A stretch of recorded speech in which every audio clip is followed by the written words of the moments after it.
Hello everyone, I am Neha Rathod, Assistant Professor in Geography from Government College, Gudha. आज का हमारा topic है इंदिरा गांधी नहर परियोजना। इस नहर की यदि हम बात करें तो यह नहर विश्व की महत्वपूर्ण नहर परियोजना है, जिससे राजस्थान की मरुभूमि का निरंतर कायाकल्प हो रहा है। इससे न केवल सिंचाई के लिए पानी उपलब्ध होता है, वरन बीकानेर, जोधपुर, जैसलमेर, नागौर जैसे मरुनगरों, कस्बों एवं गांवों के निवासियों को पेयजल की आपूर्ति भी होती है। इस नहर के पानी से औद्योगिक विकास, वृक्षारोपण, मृदा संरक्षण, पर्यटन आदि के उद्देश्यों की पूर्ति भी होती है। इंदिरा गांधी नहर परियोजना की आधारशिला तत्कालीन गृह मंत्री श्री गोविंद वल्लभ पंत ने 31 मार्च 1958 में रखी, लेकिन नहर में सर्वप्रथम पानी तत्कालीन उपराष्ट्रपति डॉक्टर सर्वपल्ली राधाकृष्णन ने 11 अक्टूबर 1961 को नौरंग देसर हनुमानगढ़ से छोड़ा। इस परियोजना का पूर्व या मूल नाम राजस्थान नहर था, जिसे 2 नवंबर 1984 को नाम परिवर्तित करके इंदिरा गांधी नहर कर दिया गया। इसे राजस्थान की मरुगंगा व राज्य की जीवन रेखा आदि नामों से जाना जाता है। इस परियोजना के जनक व योजनाकार कंवर सेन कहलाते हैं, जिन्होंने 1948 में अपनी पुस्तक बीकानेर राज्य के लिए पानी की आवश्यकता में इसका प्रारूप रखा। उन्हें इस नहर को बनाने की प्रेरणा गंग नहर से मिली। इसका उद्गम व जल स्रोत सतलुज व व्यास नदी के संगम पर हरिके बैराज बांध से हुआ, जो कि पंजाब के फिरोज़पुर में है। यह परियोजना 2 चरणों में पूरी हुई। प्रथम चरण के तहत राजस्थान फीडर 204 किलोमीटर, जिसमें से 169 किलोमीटर पंजाब में, 14 किलोमीटर हरियाणा में एंड 21 किलोमीटर राजस्थान में है। हरिके बैराज से माँ सीतावाली हेड तक 1992 में यह पूरी हो गई। दूसरे चरण के तहत 256 किलोमीटर का निर्माण करना था, जिसे बाद में 445 किलोमीटर कर दिया गया। यह चरण माँ सीतावाली हेड हनुमानगढ़ से मोहनगढ़ जैसलमेर तक था, जिसे 165 किलोमीटर और बढ़ाकर अंतिम स्थान गडरा रोड बाड़मेर तक कर दिया, जिसे 0 पॉइंट कहा जाता है।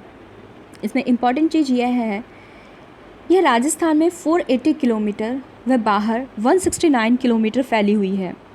इस प्रकार इसकी कुल लंबाई 649 किलोमीटर है।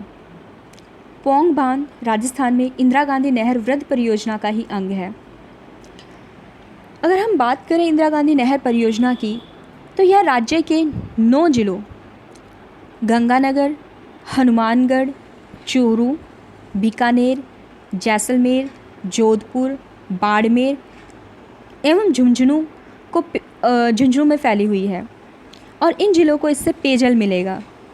इसके लिए इससे 3 लिफ्ट नहरें निकाली गई हैं।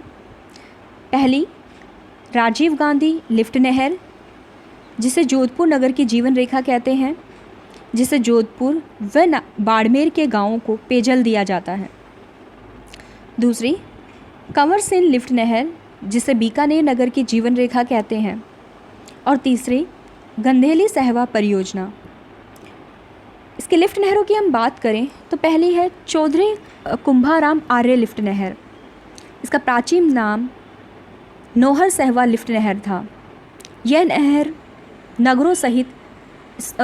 नहरों सहित सबसे लंबी लिफ्ट नहर है। इसकी लिफ्ट सहित जो इसकी लंबाई है वो 666.5 किलोमीटर है। अन्यथा कंवर सेन लिफ्ट नहर सबसे लंबी है, जिसकी लंबाई 151 किलोमीटर है। नंबर 2 कंवर सेन लिफ्ट नहर। इसका प्राचीन नाम लूणकरणसर लिफ्ट नहर है। यह सबसे लंबी लिफ्ट नहर है, जिससे बीकानेर व गंगानगर जिलों की आपूर्ति होती है। इसे बीकानेर नगर की जीवन रेखा भी कहते हैं।